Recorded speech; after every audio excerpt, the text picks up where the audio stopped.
Há algumas decisões interessantíssimas dele, dizendo o seguinte, que o advogado que é diligente, que se antecipa às intimações para cumprir os prazos, não pode ser penalizado, a parte não pode ser penalizada pela atitude diligente de seu advogado.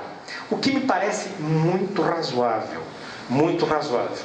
Vocês dirão, mas isso não tem grande problema, dá 3 dias aqui, 4 dias ali. Não, tem histórias fantásticas de recursos do superior, de julgamentos do Supremo Tribunal Federal, dados há 11 anos e não publicados até hoje. Então, se nós exigimos que o prazo tenha de fato início com a publicação, não iniciou. Sei lá se vai iniciar um dia. Então, me parece interessante essa regra que está escrita no parágrafo 4º do artigo 218, que diz assim: será considerado tempestivo o ato praticado antes do início do prazo, do termo inicial do prazo.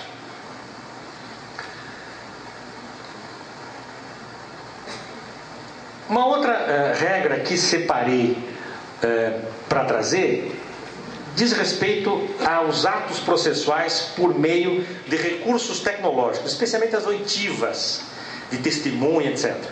O parágrafo 3º do artigo 236 põe uma pá de cal na discussão sobre a possibilidade ou não, permitindo a prática de atos processuais por meio de videoconferência ou outro recurso tecnológico de transmissão de sons e imagens por tempo real.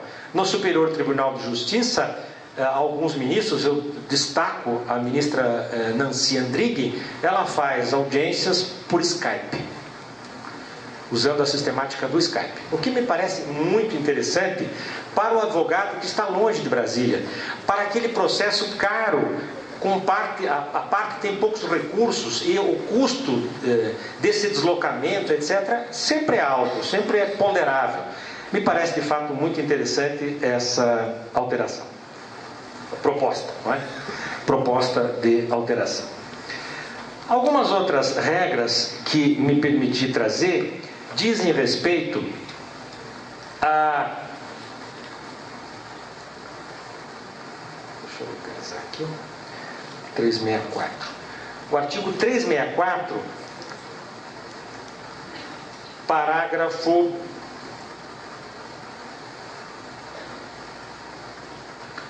3º, ressuscita na Câmara a audiência preliminar que havia sido morta no Senado. A audiência preliminar talvez seja, nos meus 59 anos de vida, 49 deles dentro do escritório da advocacia, a única unanimidade que eu vi. Os advogados odeiam e os juízes abominam a audiência do 331. Ninguém gosta, é um negócio impressionante, ninguém gosta. Os juízes, de fato, de um modo geral, os juízes amigos com quem eu converso nas escolas da magistratura, eles não gostam, porque o advogado não vai com condições de fazer acordo, o advogado não gosta porque não quer ter condições de fazer acordo muitas vezes, porque não está autorizado, e é uma audiência a mais. Eu lembro que logo surgiu essa audiência, lá em 94, eu estava dando uma palestra na escola da magistratura do Ceará, sobre algumas daquelas alterações pontuais, inclusive sobre essa, e um juiz levantou a mão e disse: olha, eu tenho 7.000 processos que comportam audiência de instrução e julgamento. Perfeito? Perfeito. Se eu tiver que fazer audiência preliminar nos 7.000, eu mudo a minha agenda de 7.000 audiências para 14.000. O que o senhor acha? Falei, bom, eu tinha liberdade com ele e me permiti brincar. Falei, bom, do ponto de vista matemático, o seu raciocínio está perfeito. 7 vezes 2 dá 14. Agora, do ponto de vista prático, será que de fato o senhor dobrará o seu número de audiências? Talvez falte para a gente formação para fazer essa audiência, para todos nós. Tem um trabalho do Paulo César Pinheiro Carneiro, publicado na Revista de Processo e publicado num livro que ele editou pela editora Forense, chamado Acesso à Justiça, em que ele analisa o resultado de uma pesquisa que ele fez com 7 mestrandos da Universidade do Estado do Rio de Janeiro, 7 magistrados mestrandos da Universidade do Estado do Rio de Janeiro. Cada um pegou um bloco de 1.000 processos e foi fazer a audiência preliminar como ela deveria ser feita. Depois eu digo como eu acho que ela deveria ser feita, ou como não deveria ser feita. Desse bloco, a cada 1.000 processos para um juiz. Cada um desses juízes obteve alguma coisa perto, não lembro os números exatos, faz tempo isso, de 480, 460 conciliações. Significa que de cada estoque de 1.000, 480 conjuntos de partes, considerando autor e réu e eventuais litisconsortes, etc., saíram dali satisfeitos com a justiça realizada, com um acordo que pôs fim ao processo. No bloco remanescente, de 520 por aí, eles conseguiram aproximadamente metade de saneamento, que eu costumo chamar de saneamento compartilhado. Saneamento em que o juiz, em conjunto com as partes, através de seus advogados e eventualmente o Ministério Público, se for o caso, se estiver presente, for processo de sua competência funcional, chegam a um termo comum, a um ponto comum a respeito dos pontos controvertidos, das questões e das respectivas provas. Isso significa, naquele universo pesquisado pelo professor Paulo César, significa que a cada 1.000 processos, apenas 200 e poucos chegam no tribunal nessa fase, com agravo. O que significa um passo muito grande, porque a grande queixa que existe nos tribunais, arrazoada, é que há muitos recursos no início do processo. Seja o recurso na arrancada, logo no início do processo de conhecimento, todo mundo pede antecipação e tutela. 2 arquivos, 2 parágrafos, um de perículo e um de fumos, gravados no seu computador. Faz busca, recorta e cola e manda ver. E faz o pedido. O juiz indefere. Alguém vai recorrer. Se ele indefere o meu pedido, eu recorro. Se ele defere o meu pedido, a outra parte recorre. Então o processo já começa, no início do processo de conhecimento, o processo já chega ao tribunal. Depois, na fase de saneamento, segundo também mapeou o professor Paulo César Pinheiro Carneiro, há um número muito grande de agravos gerados basicamente por um argumento. Segundo ele, 85% desses agravos tem como argumento cerceamento de defesa, porque a parte pede prova pericial complexa, o juiz indefere. A parte pede para ouvir a testemunha lá em Timbuktu, o juiz indefere, etc.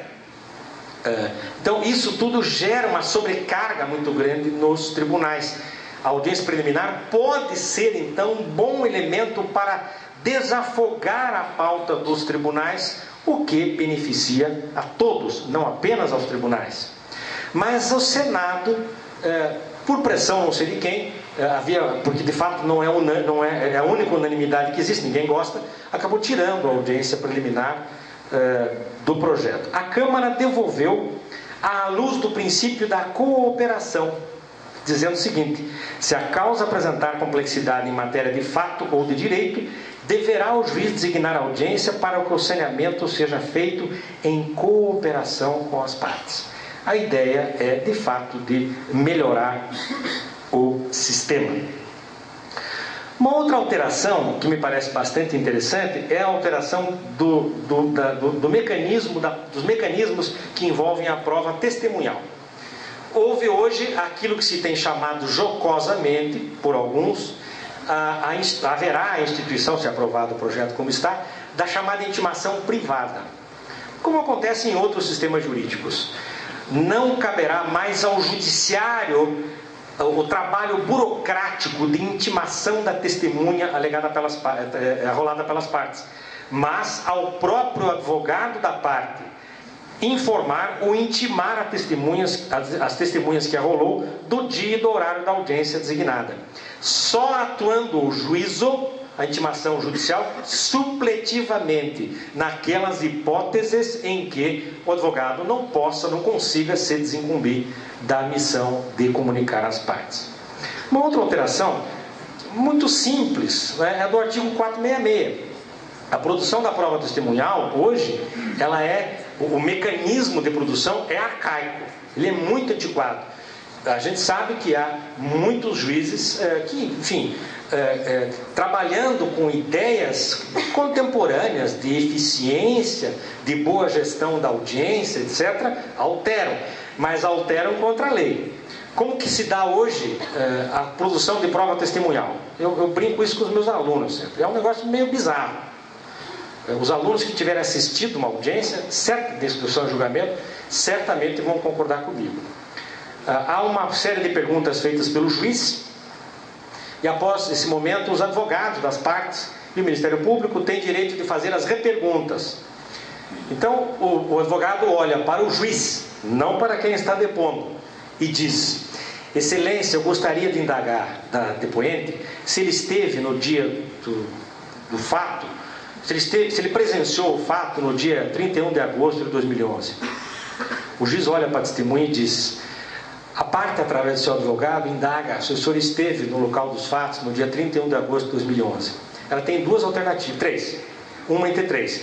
Estive, não estive, não lembro. Ela dirá uma dessas. Aí o juiz olhará para o advogado e dirá: a parte esteve, ou não lembra, no local dos fatos no dia 31 de agosto de 2011. E aí o juiz, após isso, dita para o escrevente: a parte, o depoente, não esteve, ou não lembra no dia. Quer dizer, quanto tempo eu falei sobre isso? 2 minutos. Poderia ser muito mais simples, e a ideia foi essa. Diz o 466 que as perguntas serão formuladas pelas partes, seus advogados, diretamente à testemunha, evidentemente com o controle judicial, com a gestão judicial, para que perguntas capciosas, perguntas intimidatórias, perguntas que induzam a resposta não possam ser efetuadas. E o juiz, fica invertida a ordem, o juiz perguntará apenas supletivamente, naquelas hipóteses em que ele tem uma dúvida remanescente, ou que ele entenda que a parte não tenha feito todas as perguntas que deveria ter feito. Eu estou preocupado com o horário. Sandro, calma. Tem um outro artigo, e eu falava ali fora um pouco antes para a professora Denise, que a mim me parece que é a grande revolução do sistema, do projeto. É o artigo 499. Eu sei que ele é polêmico e eu sei que ele tem gerado muita discussão, especialmente no âmbito da magistratura de primeiro grau.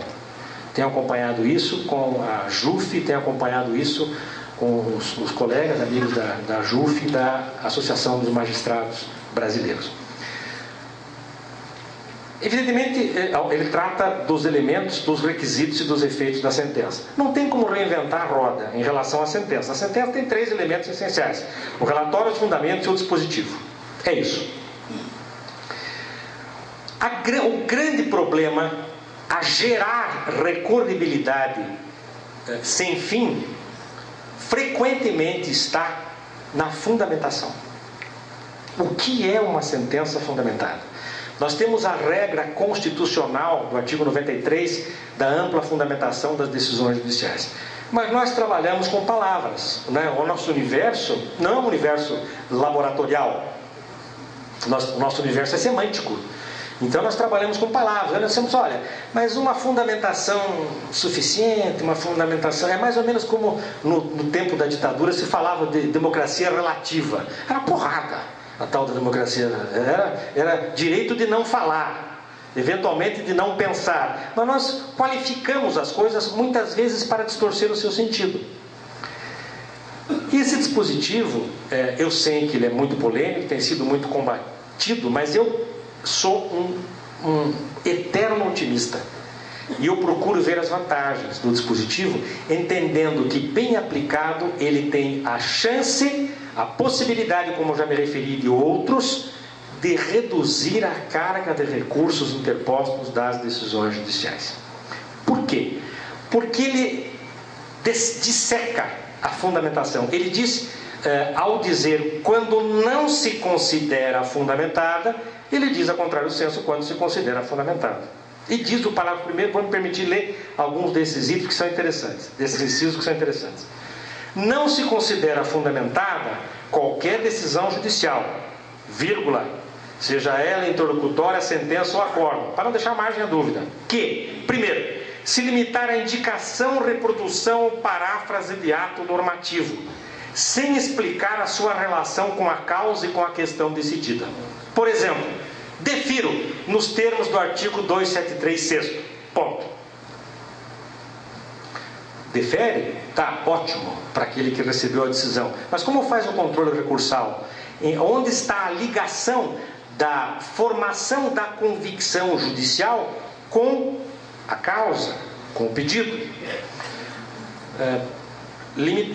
Indicação, artigo 273, ou reprodução, copia o artigo, uma paráfrase, que é você dizer a mesma coisa com outras palavras, não é? Segundo, esse é complicado, mas me pareceu muito interessante. Quando empregar conceitos jurídicos indeterminados sem explicar o motivo concreto da sua incidência no caso. A grande pergunta é, primeira pergunta, o que são conceitos jurídicos indeterminados? Eu diria o seguinte, na minha concepção, é relativamente simples. Nós tivemos, durante muito tempo, um método legislativo, um método de elaboração de leis, que eu chamaria, apelidaria de estatutário. Isto é, o texto normativo tem que ser absolutamente exauriente, como, por exemplo, no direito penal. Com toda razão. Mas nós, no processo e no direito material, civil, nós passamos muitas vezes por esse fenômeno do direito estatutário, do texto normativo estatutário, aquele texto que diz tudo tintim por tintim, sem deixar margem a dúvidas. De algumas décadas para cá, talvez 3 décadas, portanto falamos de 30 anos, isso tem mudado. Nós passamos a privilegiar o método normativo aberto. Então nós tínhamos esse movimento no texto normativo e nós fizemos esse. Por exemplo, se o consumidor for hipossuficiente, o juiz poderá inverter o ônus da prova. Primeiro problema, é saber o que é o hipossuficiente. É o cara que não pode pagar a prova, a perícia. Será? Ou será que é só isso? Ou será que é o hipossuficiente técnico? E eu lembro de uma hipótese de um fulano que foi internado num grande hospital de São Paulo, desses hospitais que são referência no país, no mundo, e contraiu lá uma infecção hospitalar. E o juiz inverteu o ônus da prova. E o hospital disse, mas ele não é hipossuficiente, ele chegou aqui de Ferrari e saiu com o seu próprio helicóptero. Ele não é hipossuficiente, não é hipossuficiente econômico, mas ele é do ponto de vista técnico, ele não tem como fazer essa prova. Então, inverta-se o ônus da prova. Vejam que o conceito, então, se alargou. Isso é um conceito indeterminado. É um conceito que tem um referencial semântico aberto e não um referencial semântico fechado. Seria o exemplo para os alunos de um referencial semântico fechado. Prazo de 15 dias. Ponto. Precisa chamar um hermeneuta para discutir isso? Não. Como já disse, precisa saber qual é o primeiro. E depois precisa saber contar de 1 a 15. Mas não tem... O que terá querido dizer o legislador quando disse que a apelação terá prazo de 15 dias? Ele terá querido dizer que a apelação tem um prazo de 15 dias. Não tem grande discussão. Agora, o que terá querido dizer o legislador quando lá no Código Civil disse que o juiz poderá anular a cláusula que viole a função social do contrato? Opa, já mudou de figura. Já não é uma coisa matemática, já não é uma coisa tão simples de se entender. E nós principializamos o direito, o processo, a partir de 88 fundamentalmente. Nós passamos a entender, e aqui daria para falar 3 dias, né, ou 3 noites, a partir da assunção de ideias da filosofia do direito, etc, etc, nós passamos a entender que os princípios não são mais regras de recomendação de conduta. Seja bonzinho, meu filho, chegue antes das 5. Não. São regras, são regras que têm conteúdo normativo próprio. Conteúdo normativo capaz de gerar sanção pelo seu descumprimento. Mas elas são abertas. Eu devo cumprir a razoável duração do processo. E se não cumprir? Eu devo, diz a Constituição, que a República Federativa do Brasil está fundada, um dos seus pilares, um dos pilares da sua atividade econômica é a defesa do consumidor. Mas como é que defende? E assim sucessivamente. Então, o juiz deverá fazer as ligações do caso concreto com o conceito jurídico indeterminado. Eles não poderão mais dizer indefiro porque viola a função social do contrato. Ele deverá dizer onde viola, cadê a violação naquele caso concreto. Estou me encaminhando para o fim. A gente só pode blefar 2 vezes, então estou me encaminhando mesmo. Não enfrentar todos os argumentos deduzidos no processo capazes de, em tese, infirmar a conclusão por ele, adotada pelo julgador. E por fim, nós tratamos muito mal a jurisprudência por uma questão cultural. A jurisprudência, o uso da jurisprudência para nós é promíscuo. Eu costumo dizer que a decisão, o pedido com base no artigo 557 do Código de Processo Civil é um pedido feito com base num bom estagiário. Porque se pede para o cara, me acha 10 acordos nesse sentido, ele acha fácil. Da mesma turma, da mesma Câmara, contraditórios no mesmo dia. Porque nós tratamos a jurisprudência assim, nós coletamos a jurisprudência meio a esmo. E na verdade, todo isso que tem se dito sobre que nós estaríamos importando a cultura de precedentes do direito anglo-saxão, não é bem isso. Me permito discordar dos professores que estão dizendo isso.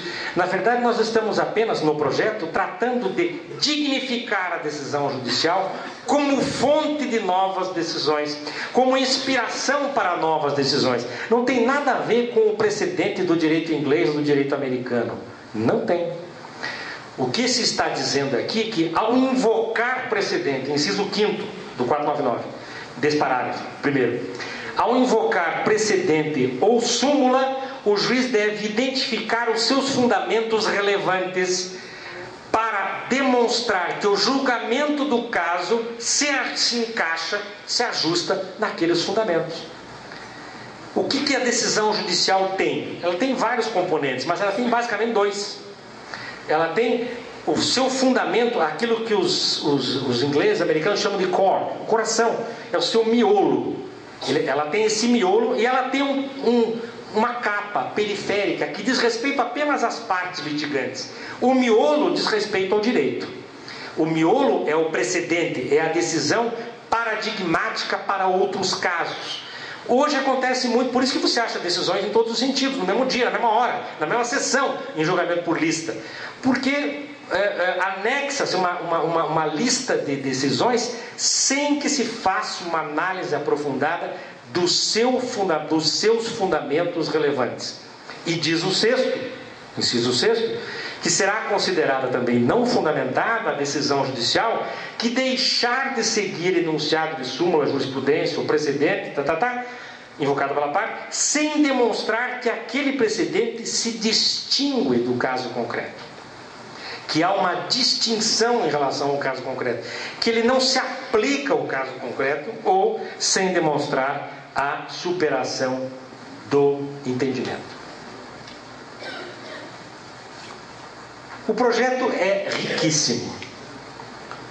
Eu recomendaria, especialmente aos estudantes, a leitura dos artigos 520, que tratam da formação do precedente, dos artigos 1045 e 1046, que acabam com um drama, que é o drama de você encontrar uma questão federal e o STJ dizer, não, mas aqui é matéria constitucional, vai para o STF.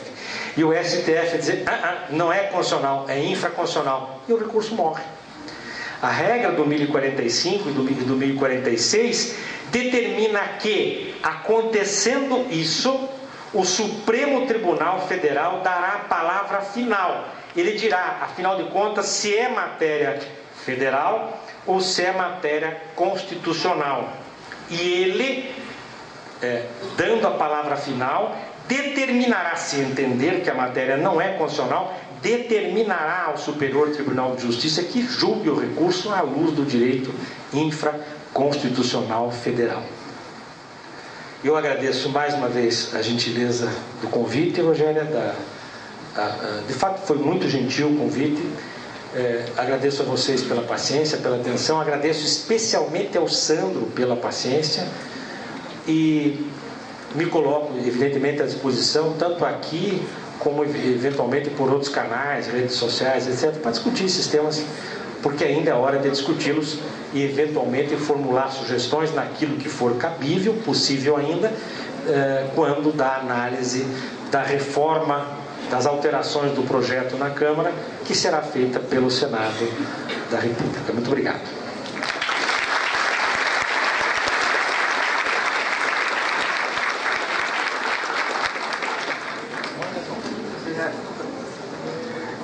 Bom, boa noite a todos.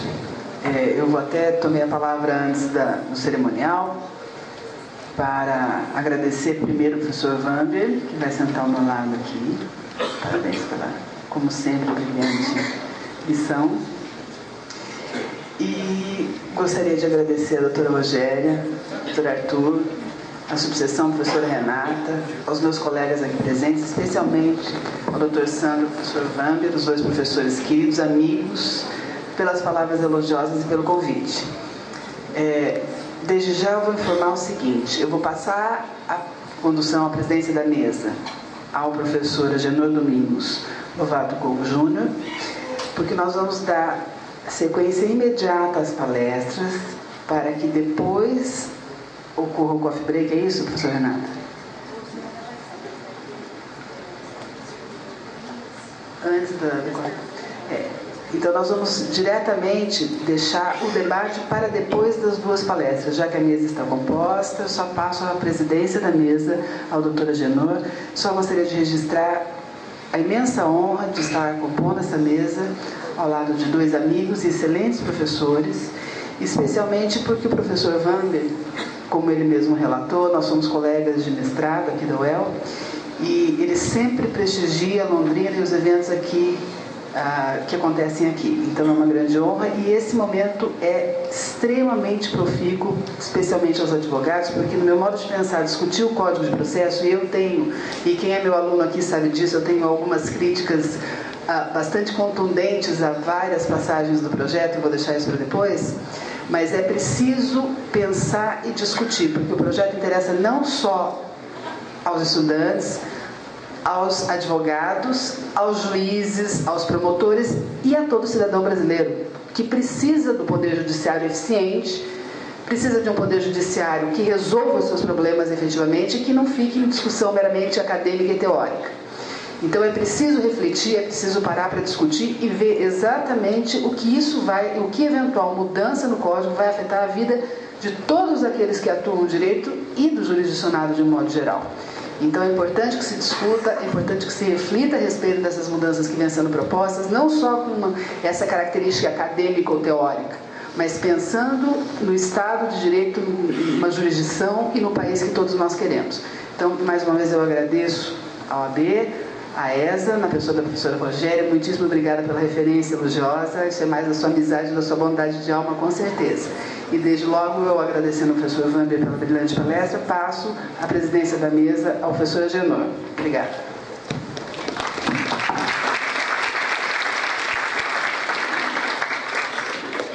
Obrigado, professora Denise. Então, dando continuidade aos trabalhos, já aproveitando que o doutor Sandro foi apresentado seu currículo, quero então convidá-los a participar da palestra que será proferida sobre execução e o novo CPC. Então, imediatamente, sem mais delongas, passo a palavra ao doutor Sandro.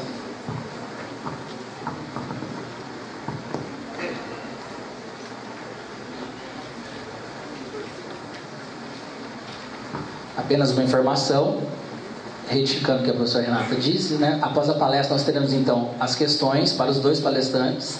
Vocês encaminharão à mesa, faremos a análise das questões e encaminhamento aos palestrantes. E após um sorteio de brindes também dos livros, e ao final um coffee break. Ok? Muito boa noite a todos. Inicialmente eu quero agradecer a ESA, a OAB pelo convite, na pessoa da professora Rogéria. É uma honra para mim estar aqui. Acho que a OAB sempre está de muito parabéns por essas atividades, por esses eventos, num momento em que muito se critica o valor humano, né, dos nossos operadores. A OAB dá exemplo de sempre estar à procura de trazer aos advogados, aos estudantes, enfim, aqueles que se permitem estar numa segunda-feira, já começar a semana aqui a ouvir, a aprender, a se dedicar um pouco mais a essa nossa tão nobre atividade e principalmente ao conhecimento do direito. Então, parabenizo a OAB por essa demonstração de compromisso sempre com a melhor qualidade da prestação jurisdicional. Em segundo lugar, eu quero agradecer essa receptividade que tive em Londrina, e principalmente por tantos elogios. Eu nunca ouvi tanto elogio à minha pessoa. Acho que nem minha mãe talvez tenha tido essa felicidade. Tanta gente reunida aqui me agradecendo, me elogiando. Eu confesso que isso só deve ser a nossa amizade, sem dúvida alguma. Eu nunca deixo de lembrar que fui militar, sempre me considero um soldado. Ser soldado me deu uma missão, eu tenho o maior prazer de cumprir. Sempre muito agradável esse convívio. Eu acho que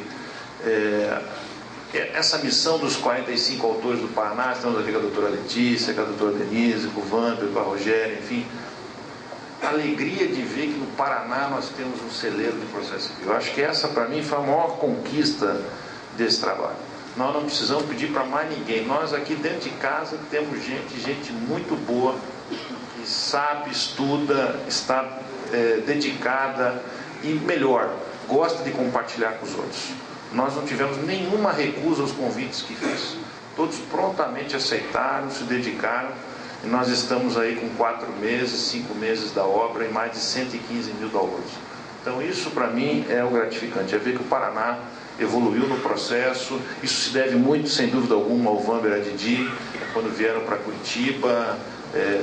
Eu sempre brinco que existe antes de Cristo, depois de Cristo, antes de Lippmann, depois de Lippmann. Em Curitiba tem antes da Didi, depois da Didi do Wander, que vieram para Curitiba e inauguraram realmente um celeiro de processo. Dali tanta gente que surgiu no instituto ali, nos estudos que tinham ali, no CAD, no antigo CAD, enfim.